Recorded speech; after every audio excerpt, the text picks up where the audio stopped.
You can't pour from an empty cup. Truly. I think also, especially in the work that we do every day at Health Solutions, we're helping people through their worst times in their life, and we can't do that unless we take care of ourselves first, right?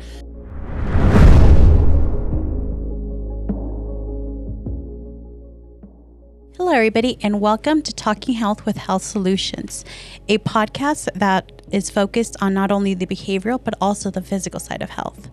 This podcast is being brought to you by Health Solutions, a nonprofit organization that has been serving the Pueblo and surrounding areas for over 60 years. And today we are here with Maurissa, the Support Service Director at Health Solutions. So thank you for being here. Yeah, I'm really happy to be here. Thank you guys so much for having me.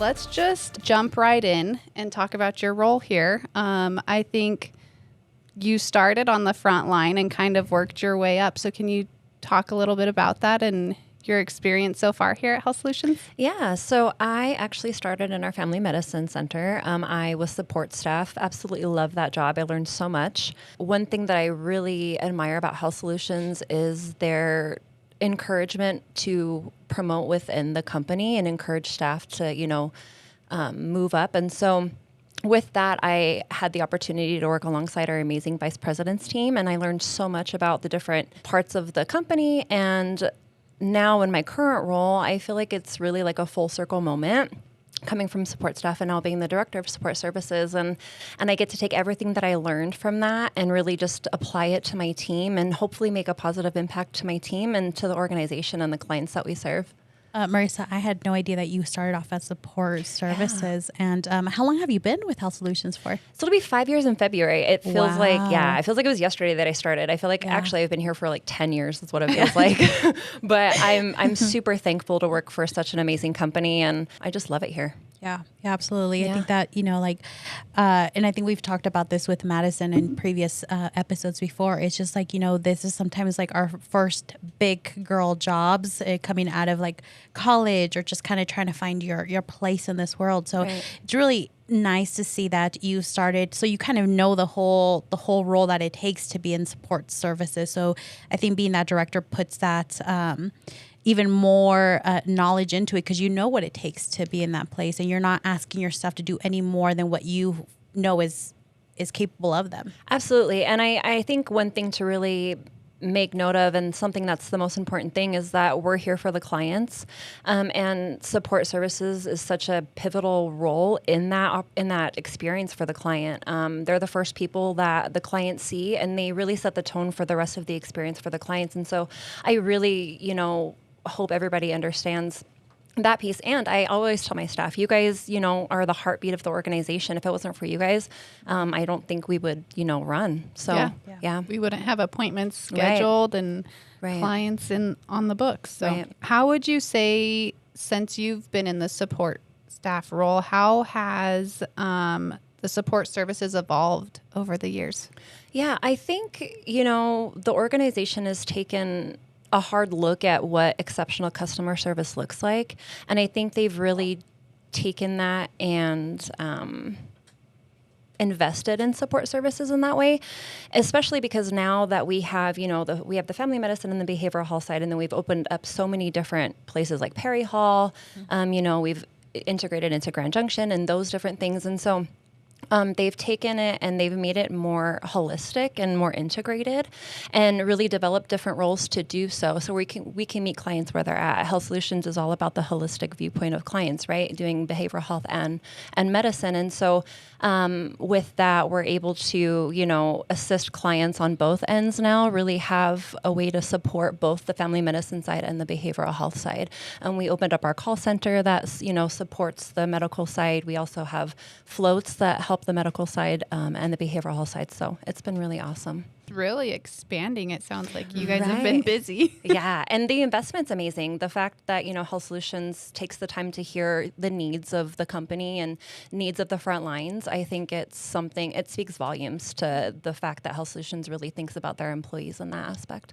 I don't know if we tapped into this, Maurissa, but are you from Pueblo? Did you move here? What is that kind of like background story? A little bit about you. Yeah, I'm actually from California. Yeah, I'm from California, and so I, went through school, and then my family moved here. So of course I wanted to be close to family, so I came here. And being in Pueblo, I just love it. I love the tight knit community that they have. I love, the investment into the community that I see.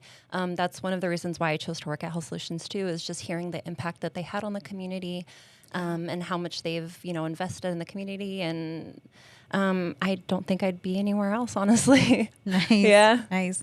With that, Maurissa, you talked a lot about, Madison spoke on it, about how big or how much it's grown support services and all of the different areas that you have also tapped into. Right. So I think that another question would be like, have you seen like a cultural difference between different departments because you have support staff in each different department? So is there a difference?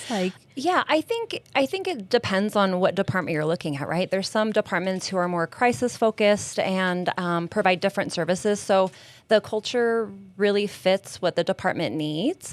I do think that at the end of the day, though, with everybody having the same mission of exceptional client care, I think we can all agree. That's the main focus. That's the goal, right? That's the goal. Right. That's the end of the day. That's the goal. And so really the culture, as long as the clients are taken care of at the end of the day, I think just having a positive culture, it just makes all of the difference. Yeah. Yeah. And it truly does make a difference when you walk into an office and you're greeted with a smile, you're greeted with that warmth, that really, like you said, it sets the tone for how that appointment is going to look like, how that aftercare is going to look like, because that was the first person that you had contact with. Right. And each department has unique needs. You know what I mean? So, support does the best job that they can to meet those unique needs and those unique cultural differences in each department.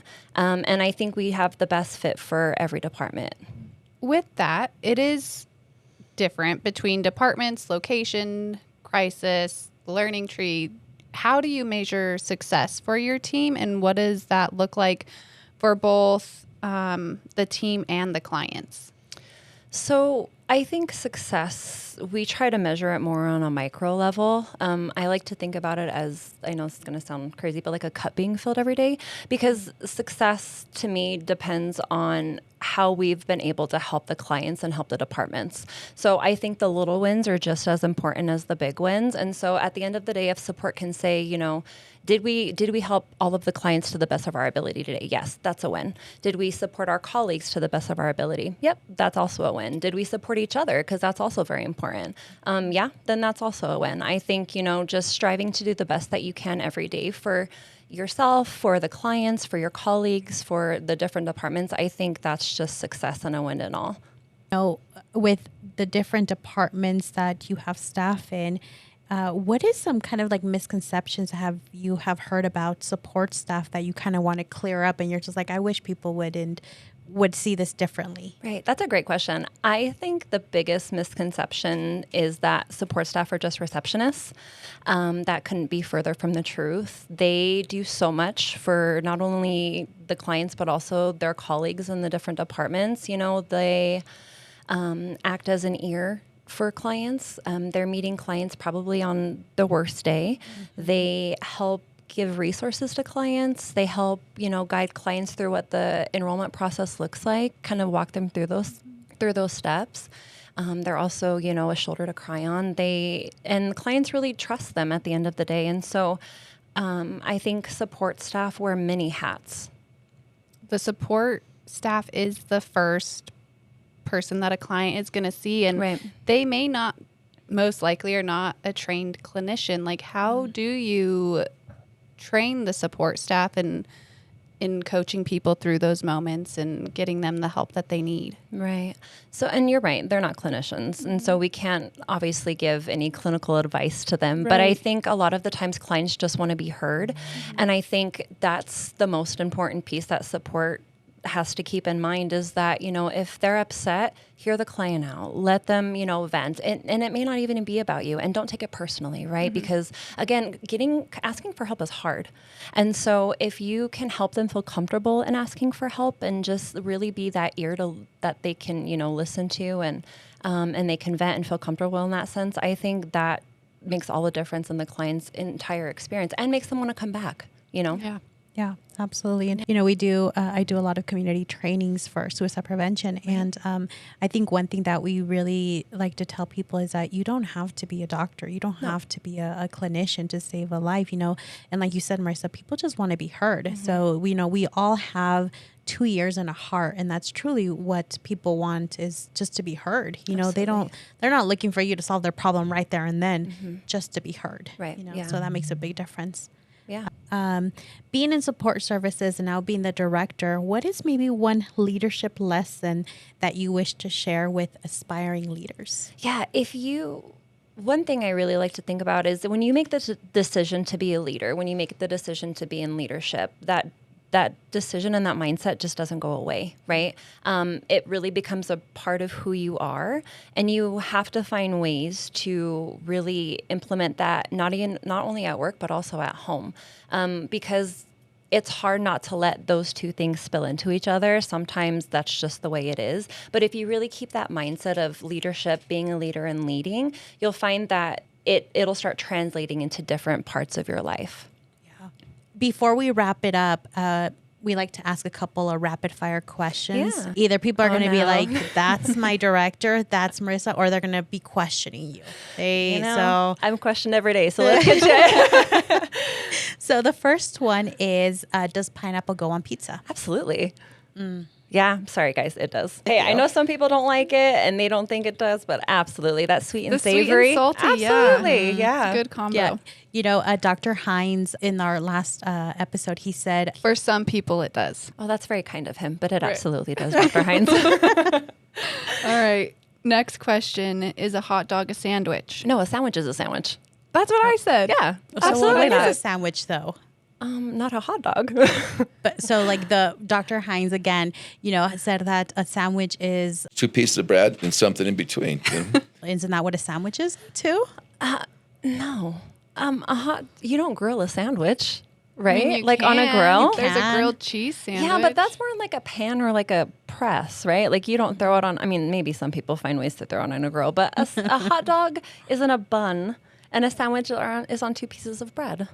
Or lettuce wrapped. Right. I mean, however you like it. Teach their own. Yeah. And I don't think a burger is a sandwich though either. And what do you think it is then? A burger. Well, I think we're going to agree to disagree. That's fair. I mean, I'm not going to lie. I have had a hot dog and a piece of bread before, but really, I still call it a hot dog. Yeah. No offense to everybody out there. Maurissa, and the last question is, what is a mental health tip that you live by? Yeah, you can't pour from an empty cup. Truly. I think also, especially in the work that we do every day at Health Solutions, we're helping people through their worst times in their life, and we can't do that unless we take care of ourselves first, right? And that doesn't matter where you are in the organization, from support staff all the way up. You have to be the best you to be able to support those around you. How do you fill your cup? I try to spend time with family and really just, I guess, find things that relax me. I love doing Legos, the little Lego figurines that you can put together. And I'm really big into true crime. So I know that's probably not everybody's yeah. Well, and I don't know. I love it. And so it just, it helps me turn my mind off, I guess, and just helps me kind of relax and reset. Thank you so much, Maurissa, for being on the podcast with us. And stay tuned for our next episode. Yeah. Thanks, guys.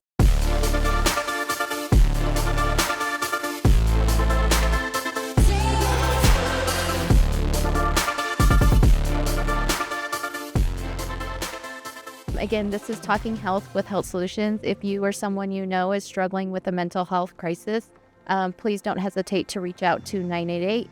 You can also walk into our crisis walk-in center at 1310 Chinook Lane, and you can also contact us directly at 719-545-2746. Appreciate all of you, and until next time, Talking Health with Health Solutions. If you'd like to interact with us, please email us at media@health.solutions.